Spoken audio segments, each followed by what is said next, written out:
हमें आज साल में एक तनख्वाह मिल जाती है। 60 हजार के गए हैं, एक भी तनख्वाह मिली नहीं है।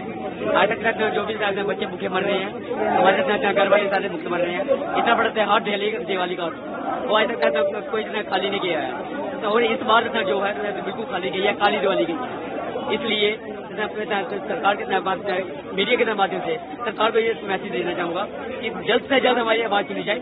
सितंबर से 7 सितंबर से हमारी हड़ताल चल रही है सर, लेकिन सर अभी दो महीना चल रहा है, लेकिन किसी ने हमारा जो डिमांड है किसी ने आवाज नहीं उठाई, कुछ सुना नहीं सर। इनको टास्ते मस नहीं हो रही है सर। इस वक्त हम बेघर हो गए हैं सर, मुफ्त में हम ये ड्यूटी दिलवा रहे हैं सर। हमारे पास सैलरी ईदों पे नहीं, दिवाली पे भी इनको किसी को सर, इनको हम कुछ नहीं कहना चाहते थे। इनको इतना कहना चाहते थे हमारी 2 वक्त की रोटी दो, हमें कुछ नहीं चाहिए था।